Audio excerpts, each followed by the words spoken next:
So yes, the remarkable and changing story of human evolution. And I mean, human evolution, of course, has been remarkable in terms of the narratives coming out of it for a long time. But I think the last 10 years, certainly the last 5 years, very exciting, many new discoveries. And so this diagram here is one that the original version was prepared, I think, 5 years ago.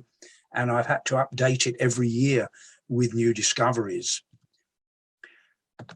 And let's just see whether my slide's moving on. It seems not to want to move on. Yeah, okay, let's just see if I can. Okay, yes. So many different discoveries in human evolution, but most people are agreed, of course, that there is one species today, of Homo sapiens, also known as modern humans. We come in many sizes, shapes, and colors, but pretty well everyone agrees that we are members of this one species, even though there is this variation around the world. If we strip away those superficial features and look down at the internal organs and at the body, the skeleton, we see the shared features, and that goes into our DNA as well, of course. So on the right there, a skeleton of a modern human from one of our exhibitions in the museum. And the features in the skeleton, of course, are the things that concern me as a paleontologist. In there are the features which we can look for in the fossil record and trace back their evolution. So we know that modern humans are characterized by, in the skull, a rounded brain case, small brow ridges or non-existent brow ridges, a small face tucked under the brain case, relatively small teeth, a chin on the lower jaw. And in the skeleton, we've got a relatively lightly built skeleton and a narrow pelvis and a narrow rib cage compared with many of the species that came earlier in time. So here's the updated version of this diagram. And you can see that there, even in the last 500,000 years, there's a lot of diversity represented there in different kinds of humans around the world. I would say that many of these different color bars represent distinct species, but there is obviously debate about how many species are involved in a diagram like this. But for me, most of these are distinct species. And I'm going to concentrate on the later part of the story, particularly us and the Neanderthals and these people called the Denisovans that we've learnt about in the last few years. So even 70,000 years ago, yesterday, geologically speaking, there were at least 5 kinds of humans around on the Earth. So we had been evolving in Africa, Homo sapiens. The Neanderthals had been evolving in Europe and Asia. The Denisovans were over in East Asia. And down in Southeast Asia, on the islands of Southeast Asia, we had these strange dwarf species, which we've learnt about recently, on the island of Flores, Homo floresiensis, nicknamed the Hobbit, and in the Philippines, just from the last couple of years, Homo luzonensis. So at least 5 kinds of humans around 70,000 years ago, and indeed the species Homo erectus may even still have been around at that time. So I'm going to concentrate on really 3 things today. Talk about the Neanderthals and the earliest Homo sapiens and their interactions. I'm going to talk about the Denisovans, who occupied sites in East Asia, and a new find from China, the Harbin cranium, nicknamed Dragon Man. And then finally, one of the big outstanding questions in human evolution is, there was all this diversity earlier on. Why are we now the only humans left on Earth? What happened to those other kinds of humans? I would say other species of humans. So first, let's look at the situation of us and the Neanderthals. So the Neanderthals have certainly had an image change, a rebranding, if you like, over the last few years. Of course, the find that gave its name to the whole group was made in the Neander Valley in Germany in 1856. And in 1864, this skeleton was named as the type of a distinct kind of human, Homo neanderthalensis. And we now know the Neanderthals weren't just in Europe. They range very widely. They were certainly in Western Asia and they ranged across at times into Asia. We have the Teshik Tash find in that map there, that's in Uzbekistan. And we have finds like Okladnikov over in Siberia, in the Altai mountain regions. So the Neanderthals at times ranged widely across Europe and across Asia. And on the top right there, you can see a representation of a Neanderthal from 1909. And unfortunately for the Neanderthals, this is the image that they're stuck with in much popular culture. We still see football hooligans called Neanderthals, American politicians called Neanderthals. So it's used as an insult for us, and it's really unfair on the Neanderthals. So here in this reconstruction on the top right, there's a Neanderthal who's kind of bent-kneed, long arms, head hung forward, very hairy, grasping big toes, so very ape-like. And this is because in the early 1900s, there weren't many of the really primitive human relatives that we know about from Africa. None of them had been found at that time. And some people pushed the Neanderthals into this position of being a sort of missing link in human evolution, much more ape-like than they actually were.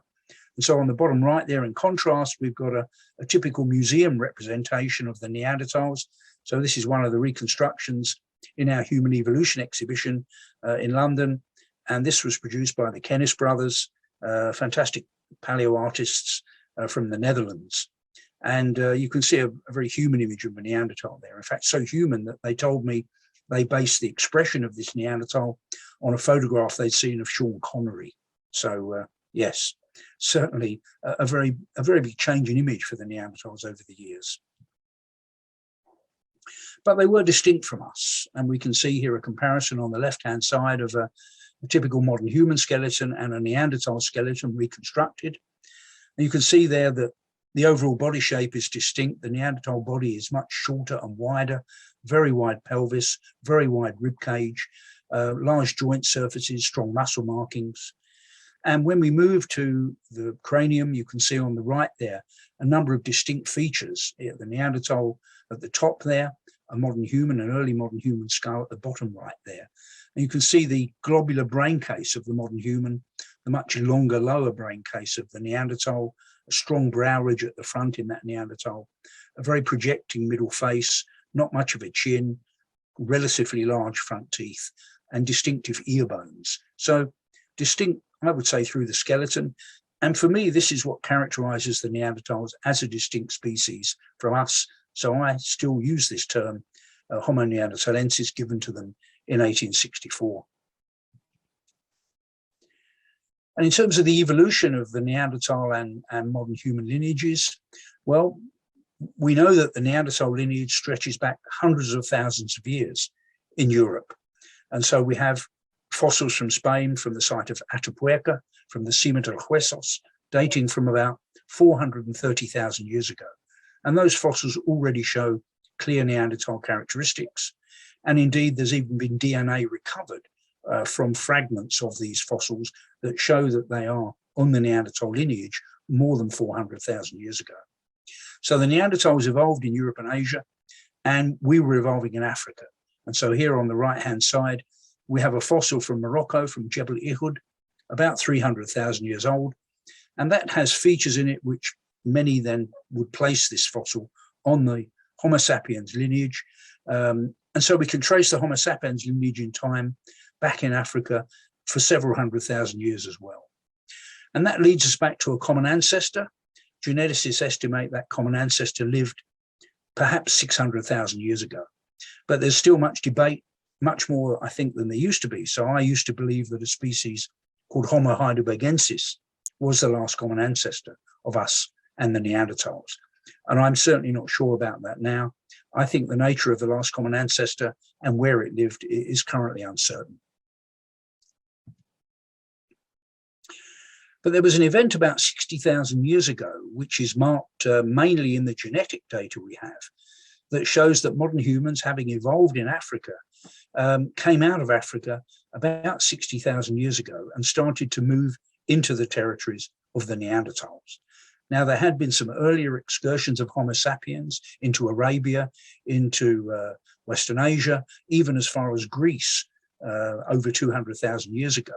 So there were earlier out of Africa excursions of the Homo sapiens lineage, but the main one that's left its genetic mark today in terms of diversity outside of Africa is estimated to have started about 60,000 years ago. And that excursion was going to take these Homo sapiens individuals, and all of these ones on this diagram here have got genomes from them to show that they are Homo sapiens individuals. And they seem to represent early members of this dispersal into the territory of the Neanderthals more than 40,000 years ago. And coming into the territory of the Neanderthals means the inevitable question about, did we meet them and what happened if we met them? And it's something people have been arguing about for, well, pretty well ever since the Neanderthals were first discovered.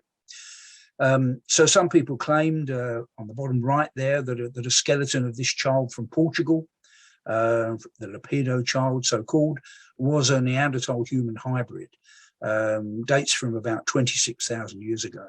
That seems very unlikely now. Unfortunately, no DNA has been recovered from it. And I was someone who recognized that Neanderthals and us were so closely related that certainly interbreeding could have happened.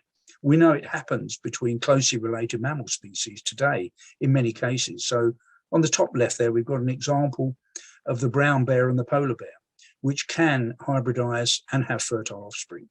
And their divergence genetically is comparable with ours and the Neanderthals.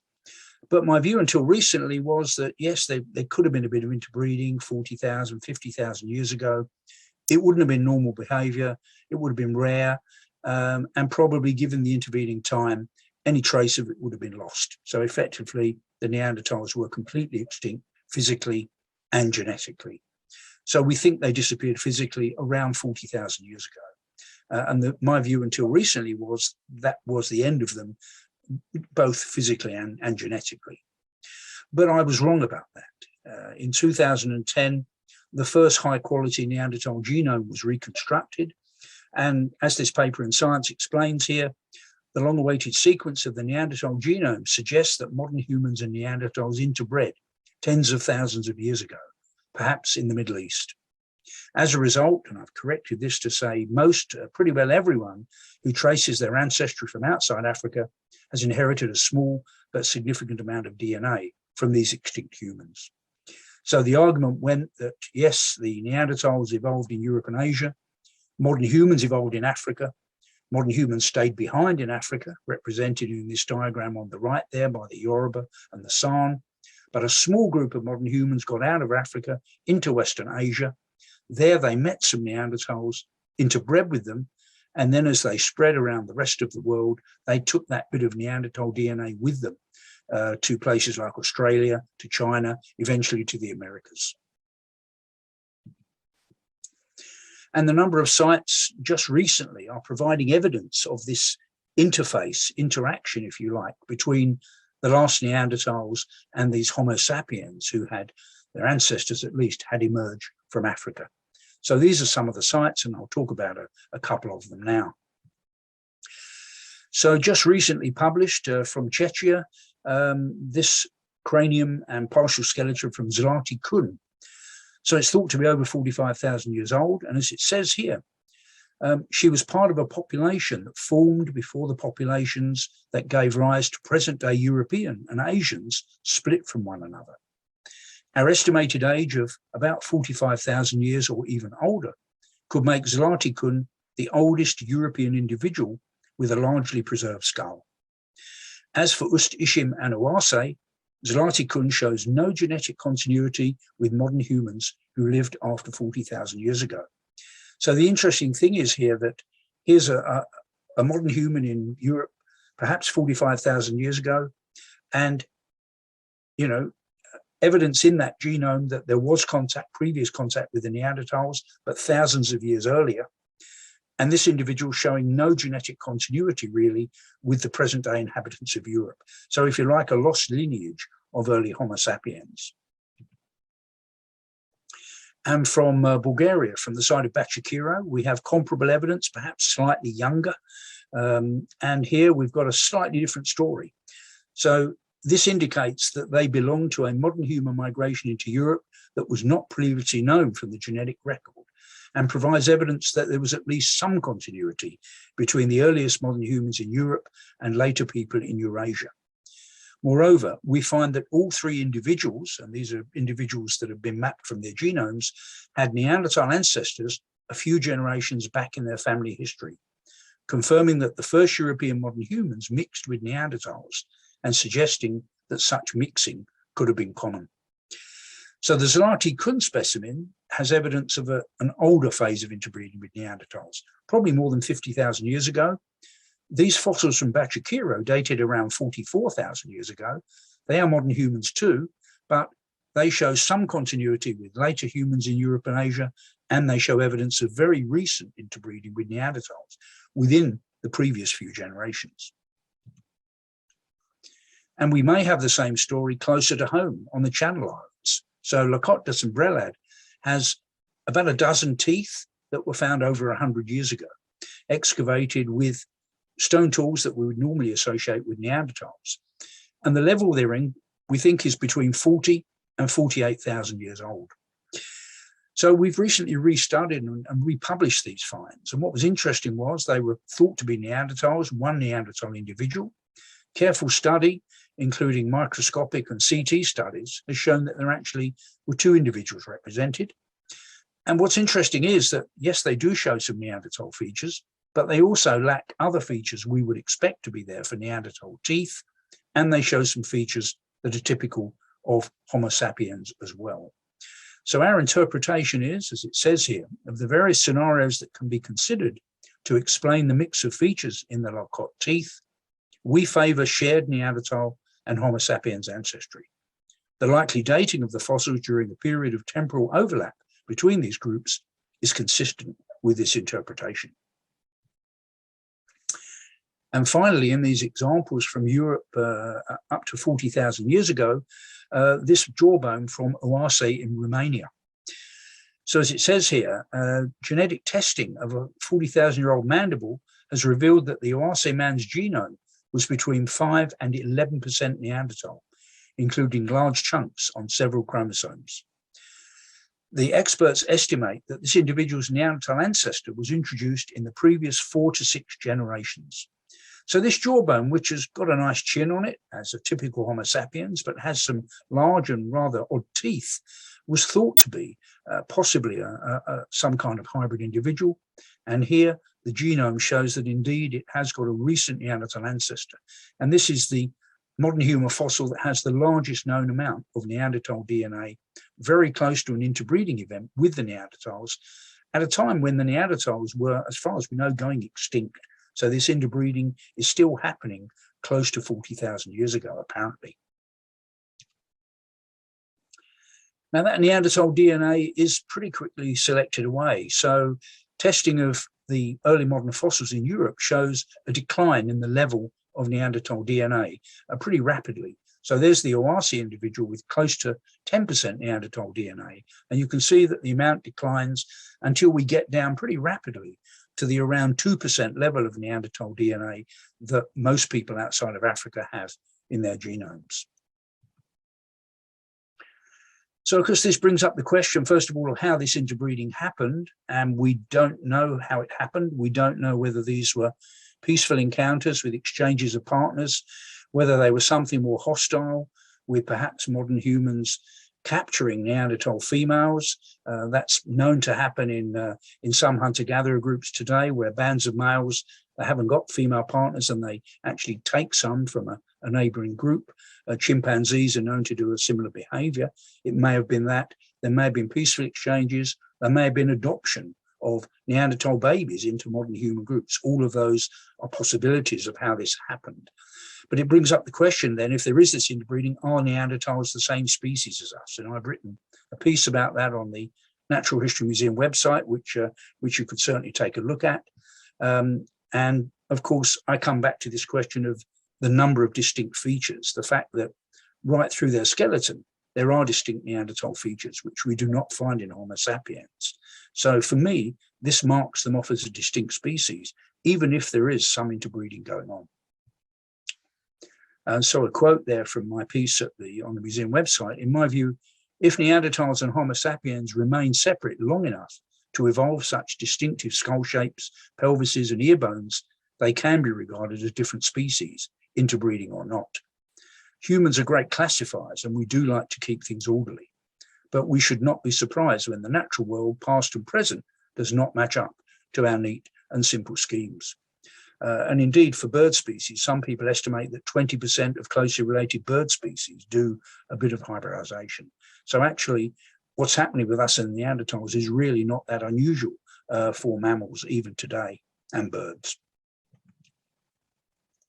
And entering into your medical territory now, of course, there is evidence that some of this DNA is still active in our bodies today. There are a number of papers about this, and here's just one example. And I'm quoting here: however, introgress variants shared across multiple Neanderthal populations are enriched for heritability and have consistent directions of effect on several traits with potential relevance to human adaptation to non-African environments, including hair and skin traits, autoimmunity, chronotype, bone density, lung capacity, and menopause age. Integrating our results, we propose a model in which selection against introgress functional variation was the dominant trend, especially for cognitive traits. However, for a few traits, introgress variants provided beneficial variation versus unidirectional effects or bidirectional effects, for example, in lightening of skin color or modulating immune responses. And you can see in the diagram there at the bottom a number of these conditions where genome-wide association studies suggest a correlation with the presence of Neanderthal DNA and the presence of some of these features in the phenotype. So now let's move on to look at the Denisovans, people who occupied sites in East Asia, and we'll also look at this new cranium of Dragon Man from China.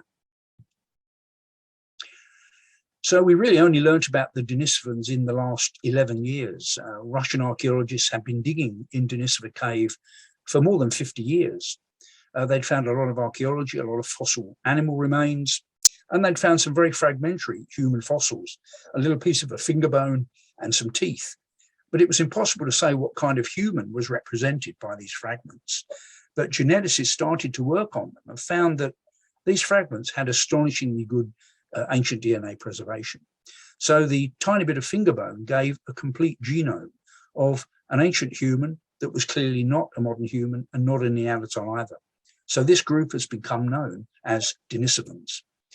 And the cave itself has now quite a lot of material, skeletally, very fragmentary, of Denisovans and also incredibly of Neanderthals. And we know that the cave sediments contain a record of the Denisovans and the Neanderthals stretching back well over 100,000 years. So here's some of the physical evidence, pretty well all the physical evidence that I've got pictures of anyway, of the Denisovans at the top there.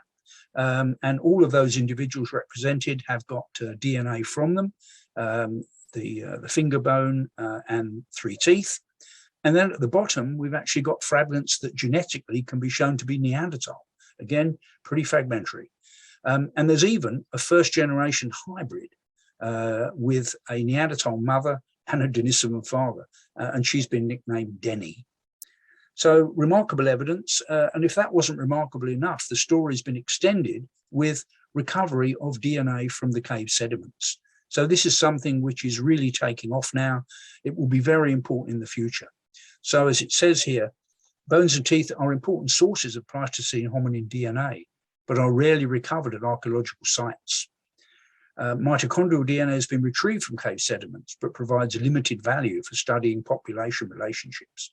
We therefore developed methods for the enrichment and analysis of nuclear DNA from sediments and applied them to cave deposits in Western Europe and southern Siberia, dated between 200,000 and 50,000 years ago.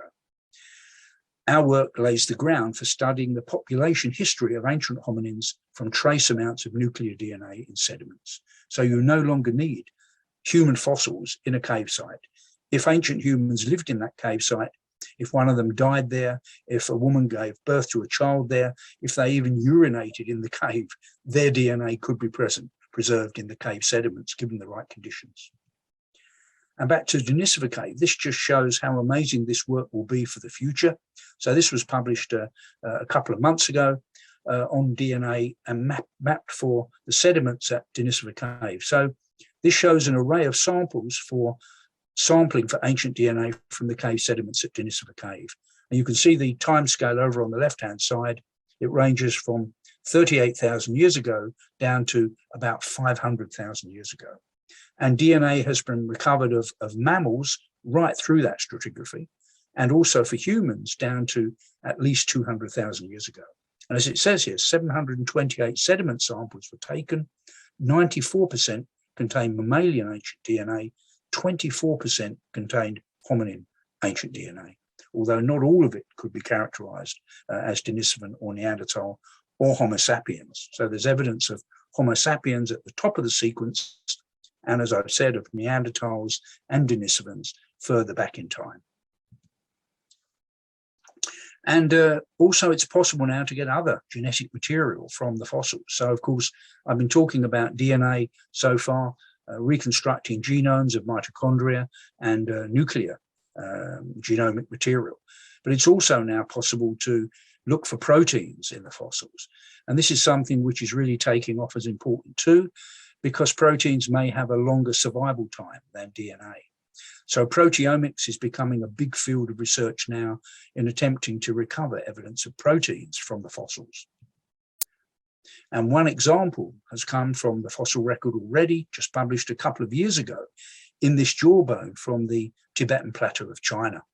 So this jawbone is really robustly built. It has very big molars, no sign of a chin on the front of the jaw. It's dated at about at least 160,000 years old.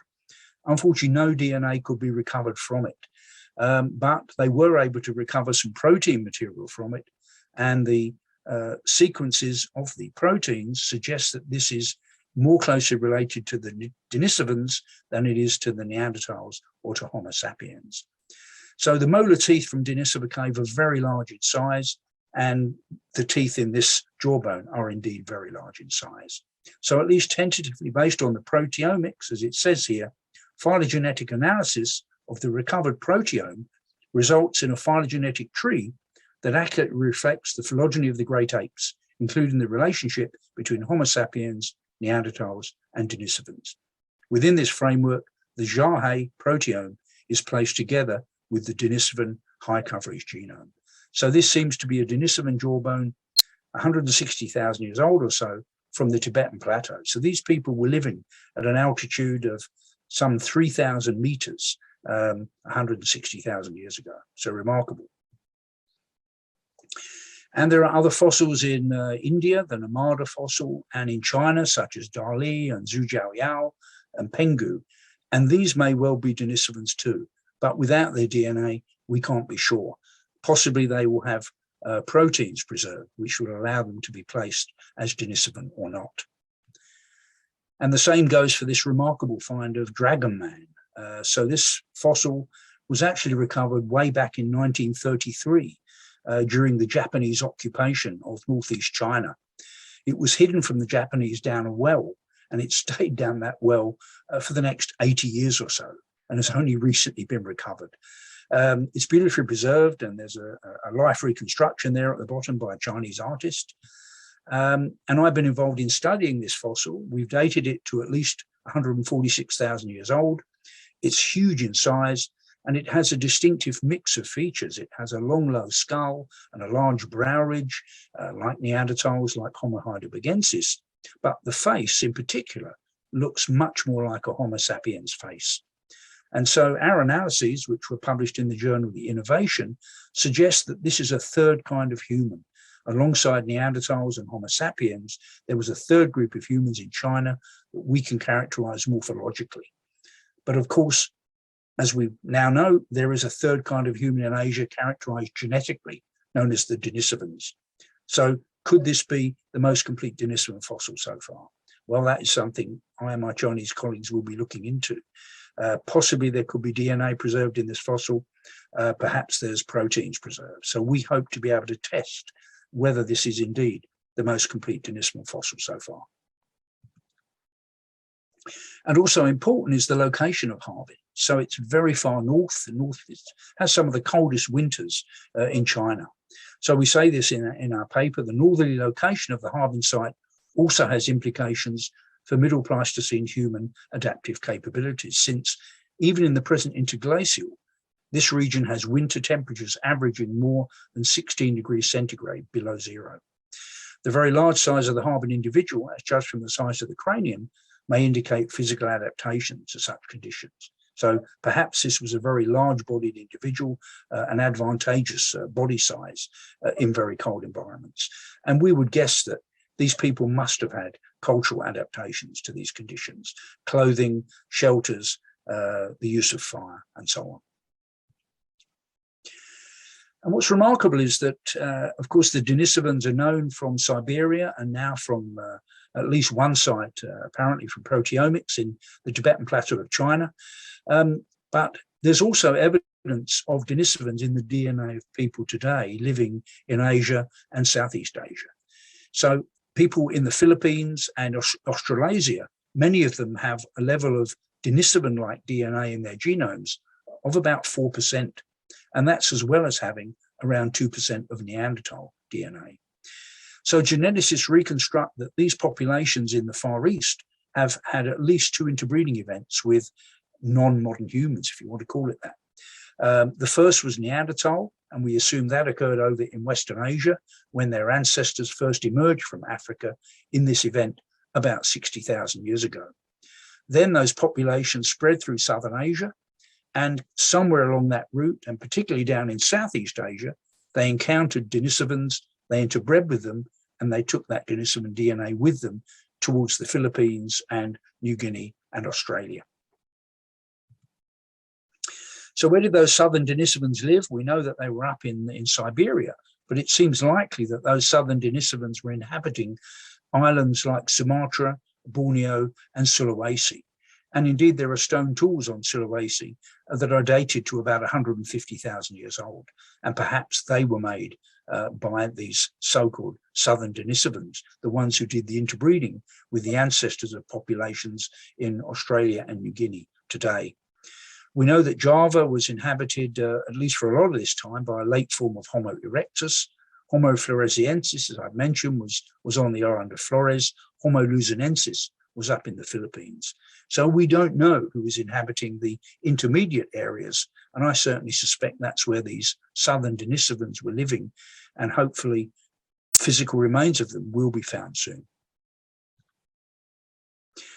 So if we compare what we know of the range of the Neanderthals and the Denisovans, it seems likely that Neanderthals had mainly an east-west distribution, whereas Denisovans seem to have ranged much more widely, from very cold regions such as Harbin and Denisova Cave itself down into Southeast Asia. So they probably had wider physical, genetic, and perhaps behavioral variation than the Neanderthals. And all of this really is still yet to be uncovered. So coming to the end now with this big question of why we are the only humans on Earth and what happened to these other people. So as I've said there were these at least 5 kinds of humans around, even 70,000 years ago. But by 30,000 years ago, as far as we know, all of those other kinds of humans had physically disappeared. As I've mentioned, the Neanderthals certainly did not completely disappear. Their genetic material, perhaps 40% of it, survives scattered across humans today outside of Africa.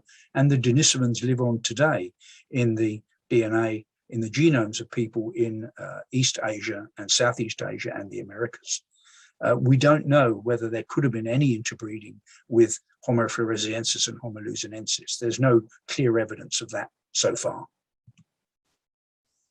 So what did happen to those other groups? Well, here are some ideas, scientific papers, and I've taken these headlines from the popular literature. So here are some ideas. Homo sapiens were to blame for Neanderthal extinction because they were better hunters and outcompeted them for food, a computer model shows.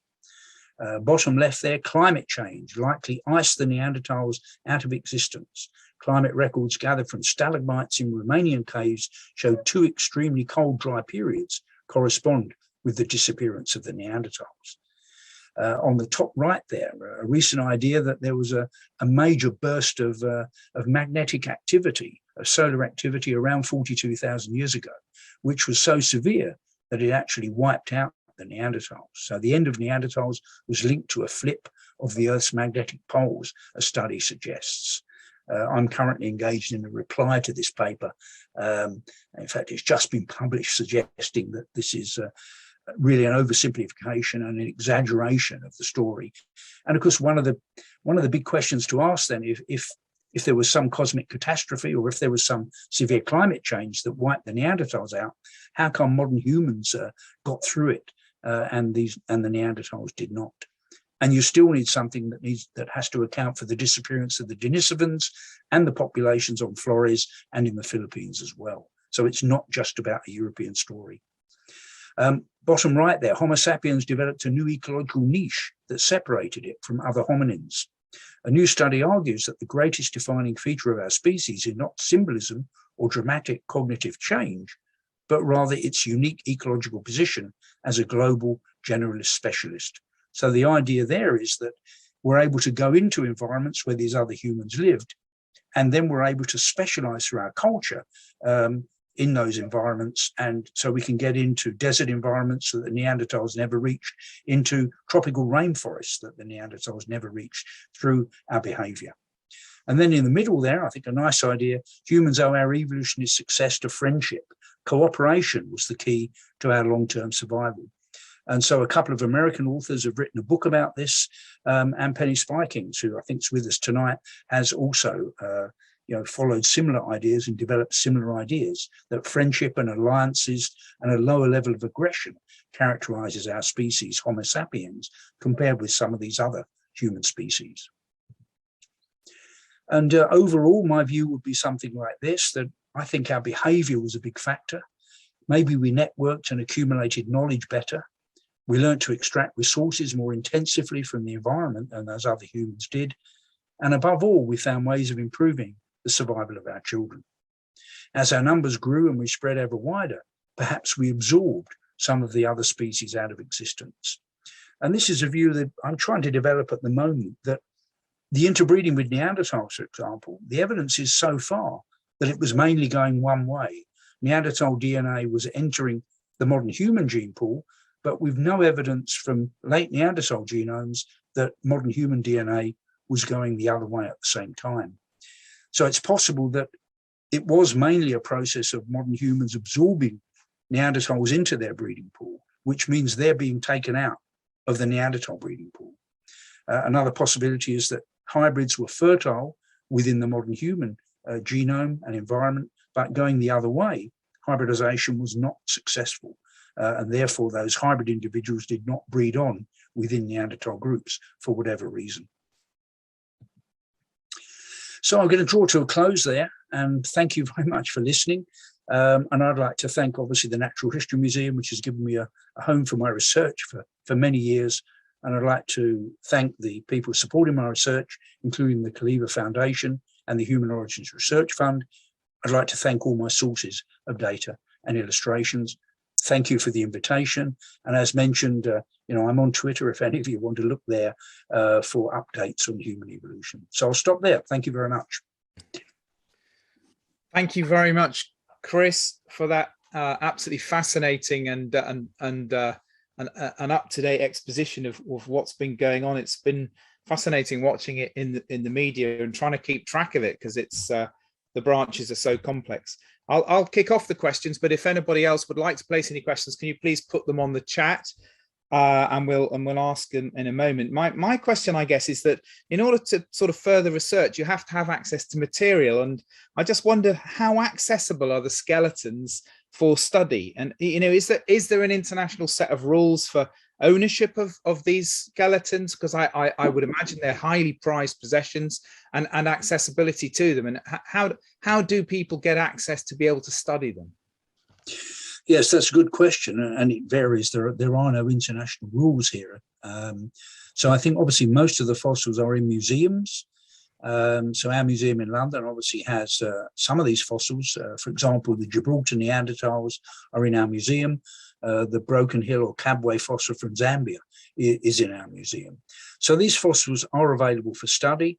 Unfortunately, of course, with COVID, there's really been no chance for anyone to come and study them in the last year or two.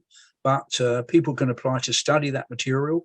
But of course, we now have CT data and scanning data. So much of the access to the fossils now is often via virtual means. So people apply for copies of scans. They don't even have to study the original fossil. And indeed, my work on the Harbin cranium, which was published recently, I only had an excellent replica, a 3D print of the fossil in London. The original stayed firmly in China. And because of COVID, I was never actually able to go and study the original fossil. So the work has had to be done via the replica, via looking at CT data and scans, and by asking my Chinese colleagues to go and check particular parts of anatomy on the fossil. So COVID has certainly interfered with my study of the Harbin specimen. But in general, museums are good with access, and virtual data is generally shared. Once a fossil has been published, then one can get access to the data of it. So it's not always been like that. There's a famous case, and I mentioned it before, the Jebel Ihud fossil I mentioned as an early possible Homo sapiens in Africa. When I went to study that for my PhD in 1971, I'd written for permission to study it. When I got there, the curator supposedly in charge of it told me that it unfortunately had just gone back to Morocco, and so it wasn't available to study. The next day, having coffee with one of his colleagues, that colleague expressed extreme surprise and said, "What are you talking about? It's in a drawer. It's in a drawer in his room." And he said, "But he's away tomorrow morning, so I've got the key. If you come in at 10 o'clock, you can have 2 hours looking at it before he gets back." And that's how I saw Jebel Ihud. So there are these stories as well. Yeah. Fascinating. Thank you. We have some questions on the chat. So Sarah, would you like to invite a couple of those? By all means. The first person to pop up was Charlie Primo. Would you like to unmute yourself and ask your question? Yes, hello. Thank you very much. Thank you very much for giving your talk, Chris. I was wondering, do we have any estimate of the peak Neanderthal populations and perhaps even what time this would have been? Thank you. Yeah, that's a very good question. And we don't have sound data on that. Obviously, you can look at sites and work out estimates of population size for particular sites and densities. And there was one estimate made that modern humans might have been about 10 times the number of occupants in southwest France compared with the Neanderthals. But that was controversial, and some people strongly disagreed with the way that work had been done and the calculations had been made. Geneticists can make a better stab at it, and what we can say is that at least near the end of the time, Neanderthals seem to have been less diverse than Homo sapiens. They may already have been a threatened species in terms of their numbers. So genetic diversity was low, and at least from some sites, there's evidence of inbreeding, that Neanderthals were breeding with close relatives. So there's evidence of that genetically from one of the sites in Siberia, where possibly half brother and half sister, or uncles and nieces, aunts and nephews were interbreeding to some extent. And there's also a site in Spain where some of the individuals in Neanderthal sample show a number of anomalies which in modern humans are associated with genetic defects. So maybe the populations were small near the end of their time, but I think in the interglacial periods, these warm periods, so there was an extensive one around 120,000 years ago, I think then, we know the Neanderthals were spread over large parts of Asia, probably at that time. So at times, I think their populations could have gone up into the hundreds of thousands, but in bad times, their populations may have been down. Some people estimate only 5 or 10,000 Neanderthals over the whole of Europe. So at times, they could have really fluctuated in numbers. That's great. We've got lots more questions. They're all popping up. I could ask you not to unmute yourself until you're asked to, because then you pop up as a speaker whenever you sort of rattle your gin and tonic or whatever. So the next person on our list is Alan Morris. Would you like to unmute yourself and ask your question? Hi, thanks very much for a fantastic talk. But one of the unique things about Homo sapiens is that we have a language. And how important do you think it is that we developed a language? and perhaps the Neanderthals were not so proficient in this. Yes, that's a good question. And of course, this is one of the most difficult things to try and get to grips with. I mean, Neanderthals had complex lives, and the more we learn about them, the more we learn of that complexity. They lived in relatively large numbers. They seem to have looked after their sick individuals. They certainly were hunting quite dangerous animals where they would have required cooperative behavior. So I think language develops out of social complexity. And I think the Neanderthals had complex enough lives that it was there. What we can't say is how complex it was. And I personally doubt that it was as complex as the language we're using now. I doubt that it had concepts of deep time or much in the way of abstractions. But I think in practical terms, yes, I would give them a language. People have tried to reconstruct their voice boxes.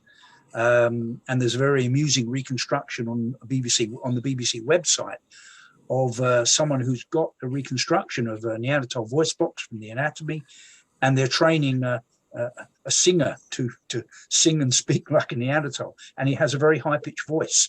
So that doesn't quite go with the kind of hunky Neanderthal image that they may have had high-pitched voices. So the idea is their voice box was not as deep as ours, and their voices would have been high-pitched. On some reconstructions, the elevation of the soft palate, which allows us to make all this sound. That's right. The Neanderthals that you got of Neanderthals, do they have this elevation?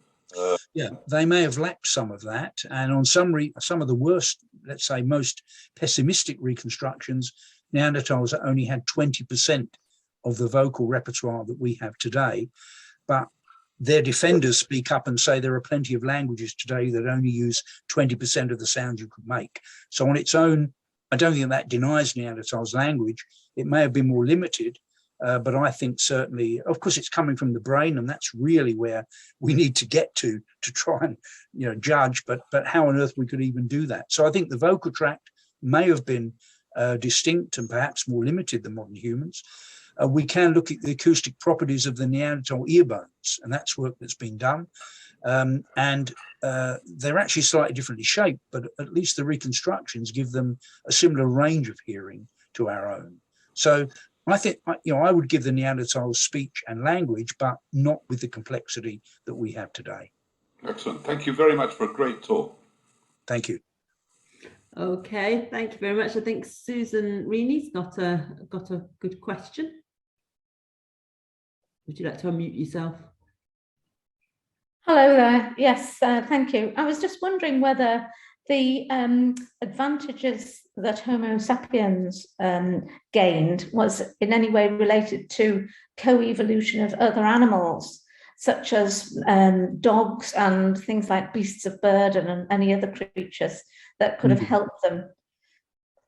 Yes, so yes, an American anthropologist called Pat Shipman has argued that modern humans may have had dogs, domesticated dogs, and those helped the spread of modern humans and the success of modern humans compared with these other species. Unfortunately, there is no evidence of domesticated dogs that far back. So I'm not aware of any of these early sites of Homo sapiens, let's say the ones over 40,000 years, that have any evidence of domesticated animals. They seem to come much more recently in the last, let's say, 20,000 years. So after the disappearance of these other species. Of course, it may be that we just haven't found the evidence, but I don't think there's evidence for it at the moment. Some people have suggested that technology was the answer. For example, a suggestion that we may have had bows and arrows. And there are some early modern sites in Africa and even outside of Africa, which do have very small projectile points suggesting bows and arrows, but they're not universal. And for most of the early modern sites, as we spread across the old world, we don't see evidence of these tiny projectile points. So I think even the technology argument is a difficult one to make. Symbolism and artistic expression has also been suggested, that we had that and the Neanderthals didn't. But there's increasing evidence that the Neanderthals were using pigments and even may have been marking cave walls 60,000 years ago in Spain. I think they still lack representational art. We don't find at least yet, any statuettes of humans or animals from Neanderthal sites. So that might still be a conceptual difference between us and the Neanderthals. But yeah, it's difficult to come up with a single convincing thing, cognitive or behavioral. I think it's going to be a combination of things. And as I've said, it has to not only apply in Europe, but it's got to apply to the disappearance of the Denisovans, who, as I've said, were more widespread and perhaps genetically more variable. They went under as well, eventually after some interbreeding. And then, of course, there's the hobbits and so on as well. So it's not just the Neanderthals. We've got to account for the disappearance of these other humans across a wide range and a range of environments, and even possibly at different time periods. We don't actually know when the Denisovans disappeared. Some geneticists think they were still around 30,000 years ago in Southeast Asia. Yeah. Thank you. Okay, thanks. Yes, there was a couple of questions about art and such like, but I think you may have answered that. But Barbara's got a completely different question. Would you like to ask your question? Hello, can you hear me? Yeah, I don't. It's Bob, actually. Yeah, unless I have a Neanderthal voice. Yeah, my question was really about disease, really, if there was any evidence that disease might have played a part in the demise of the Neanderthals or other races. I guess you could find that out from looking at bones and things, but I don't know, because you said it took a long period of time for them to disappear. So yes, it's dramatic, but is that the thought on that matter? Yes, I mean, Neanderthal and modern human skeletons do show signs of pathologies, but of course many diseases will have gone through the population and not left a mark on the skeleton, of course. And I think one of the differences is, obviously, we know about these situations where Europeans took diseases to the Americas and it impacted populations very severely. Many of them died off. So I think in that case, though, you're dealing with populations living at higher density. When you're talking about Neanderthals perhaps scattered very thinly across the landscape, I think it's more difficult to argue that a disease could have, gone through the population like that. But certainly when they encountered each other, yes, there certainly could have been an exchange of pathogens to the detriment of either population. And one of the interesting things about the interbreeding is, of course, that we evolved in Africa, so we had no natural immunities to the diseases outside of Africa, whereas the Neanderthals and Denisovans would have evolved those natural defenses. And it seems likely that by interbreeding with those people, we picked up some of their immune defenses. We got a quick fix to our immune system. And this is one of, it's not my area. I'm not medically qualified. Some of you people will be much better able to answer this than me. But the HLA system, for example, in people outside of Africa, seems to owe a lot to Neanderthal components in the DNA. So we seem to have picked up the immune systems, certainly from Neanderthal interbreeding. And it's possible that some autoimmune diseases are also linked with the presence of Neanderthal DNA. So it may have, in a sense, overtuned our immune systems, having that addition of Neanderthal DNA. Thank you.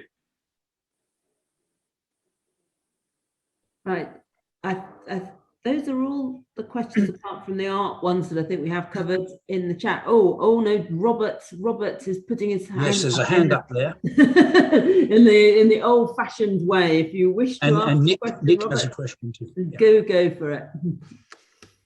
I think I've got. Maybe I can't find how to put a question because I'm only on an iPad and it hasn't got a keyboard. I wanted to ask, Chris, your talk's absolutely fascinating. Thank you. Wanted to ask you about how the Australian Aboriginals stood in relation to these different hominid lines, because whilst I may have got it wrong in magnitude, my understanding is that they have been an isolated population for a very long time. Yes, so it looks like native Australians were largely isolated for much of the last 40,000 years, not completely so, because there is some genetic mixture with populations in the north, and there have been introductions of new cultural material, and of course things like the dingo coming into Australia in more recent times. So the isolation has not been complete, but yes, largely isolated for much of the last 40,000 years. And it looks like when they arrived into that continent, yes, it was empty of people, and they diversified and spread across it quite quickly. In coming through Southeast Asia, they had to use watercraft to hop across islands. There was no land bridges connecting Australia and New Guinea with Southeast Asia, so they would have required watercraft. And even their date of arrival is not clear. The genetic evidence would suggest it was less than 50,000 years ago, bringing that Neanderthal and Denisovan DNA with them. But there is one site in northern Australia called Madjabebi 2, which has cultural material which seems well dated to 65,000 years ago. Now, that shouldn't be there if there was only a dispersal into the region after 50,000 years ago. So this is an anomaly. If it's correct, it suggests that there was an even earlier dispersal of some kind of human, potentially a modern human from the complexity of the tools, before 60,000 years ago. Other people don't believe the dating. They think the site's not been correctly dated and it's much younger. But I think the Australian story is still poorly understood. And we know that Denisovan DNA is present in Australasian populations and in the Philippines, as well as Neanderthal DNA. So there's been much less work done on the potential phenotypic effects of that DNA in those populations. So that's work for the future. Thank you. Maybe just a couple more questions, and then we'll call it a close. I've got a question from Darius. Although Nick is trying to answer, but I'm sorry, I can't always see everybody's faces, you see, so it's not, if you just put your hands up, I might not get it, but Nick has desperately been trying to. So I've got Nick and Darius, and then we'll call it a day then. So shall we do Nick first? You've been trying to wave your... I'll unmute myself. Thanks very much for a fascinating lecture. There must be on these cave floors some evidence on the diet and even perhaps on the sort of living standards of these populations in the remote past. Do they show any differences in diet? I mean, whether they had animals, vegetables, or whatever? Yes, so there is evidence, obviously, from the living sites of the Neanderthals and these early modern humans of butchered bones. So they were certainly consuming, plenty of meat, and to get them through the winters in the north, they would have needed to rely on meat resources. Plant resources would have been much lower. And there's isotope data as well. So you can look at isotopes in the bones and teeth. In a sense, we are what we eat. So particular foods will leave an isotopic signature in the skeleton, in the bones and teeth. And using that, yes, we can say that Neanderthals look like they were top predators. So were modern humans, with the potential addition in some cases of more fish in the diet. But we've also got the evidence of calculus. So of course the tartar that the dentist scrapes off our teeth, if that sets hard, it's a nice material to preserve what people have had in their mouths. And unfortunately, curators in museums all over the world are busy scraping that material off the Neanderthal teeth. We now know that it's full of information about the diet of these people. So in there, you've got fragments of plant foods. You've actually got DNA in there of the what's in the mouth of those Neanderthals, their own DNA, and the DNA of things they've been eating. And we can say that Neanderthals had a wide range of plant resources from some of these calculus studies. So I think they had a varied diet. Their diet may well have been like hunter-gatherers in the more recent past in temperate regions. And I think that on diet alone, it's very difficult to separate the Neanderthals from modern humans, but it may be that modern humans technologically were able to extract more from the environment. By using weaving and traps and snares, modern humans could probably, for example, catch more small game than maybe the Neanderthals did. And also having potentially better weaponry for hunting, throwing spears and perhaps, as I mentioned, even bows and arrows for some of those modern humans. It may be that the hunting efficiency was greater. And one of the ideas, of course, about Neanderthal extinction is that part of the reason they disappeared was not because we intentionally killed them off, but we were eating the same kinds of animals, collecting the same plant resources, wanting to live in the best cave sites. So the Neanderthals were displaced into less favorable environments, and that's partly why they died out. So, sorry, one short supplementary. So there must be some evidence on differences in tooth decay between these populations, are there? Yes, interestingly, there's very little evidence of tooth decay in most of these early humans. So the teeth actually, I mean, they're very heavily worn, sometimes in Neanderthals right down to the stumps, but there's actually not so much evidence of tooth decay. Yeah, it's quite rare. Dariush. Thanks, Barry. Chris, thank you for your amazing lecture this evening. I just wanted to know, you mentioned that one of the reasons perhaps for the decline of the Neanderthals was that Homo sapiens was more successful in protecting its children, its offspring. Do we have any osteological evidence that that they did have a higher perinatal infant mortality? Yeah, I think the sample sizes are not good enough really to give us a good picture, but I think that there are different views on this. So some workers believe that if you look at age at death and estimate age at death of Neanderthals, it's significantly younger than age at death estimated for modern humans. So Neanderthals were living faster and dying earlier. So there would have been potentially then less grandparenting, more orphans, if you like, in those situations.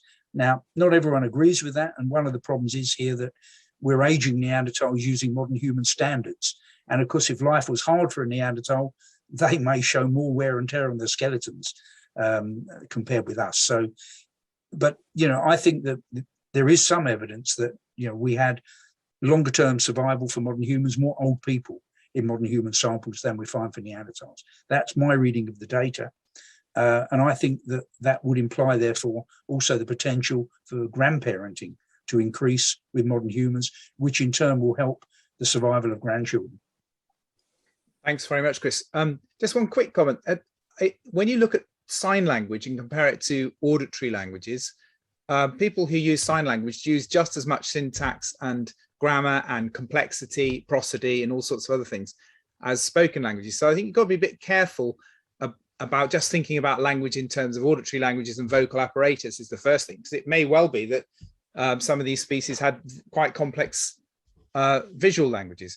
So that's one comment. But the second thing, I think a couple of people have asked about art. So it would be great if you could just make one final comment about art, because my understanding is that Neanderthals did do things like put things in burial sites. They did have some material culture. They did have some art. They did things like decorate animal bones, I understand. So, I mean, could you say a little bit? I think Charles was asking, for example, whether any of that predated Homo sapiens, and James and Diana were asking about that as well. So it'd be interesting to make just one final comment on art. Yeah, I think back to your question about sign language, I think that's a very important point.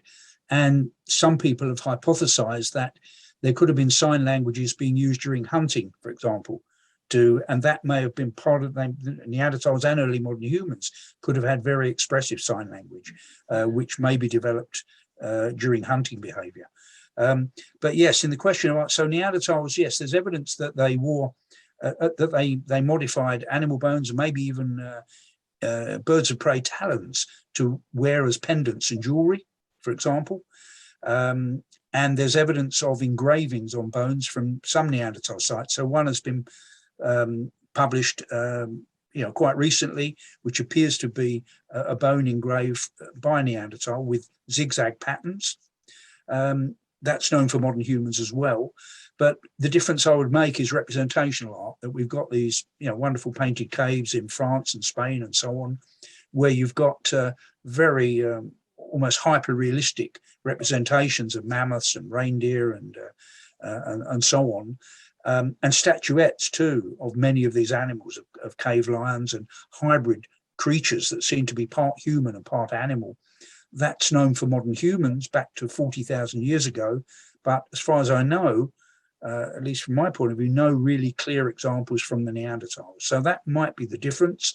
They do seem to have been using pigments and marking cave walls, probably marking their own bodies with expression. So they were signaling to each other in that way, but possibly representational art was something they didn't do for whatever reason. Thank you very much. Okay, well, thank you for a fantastic evening. I'm going to pass on now to Professor Jim Dryfe, who's just going to give a brief vote of thanks.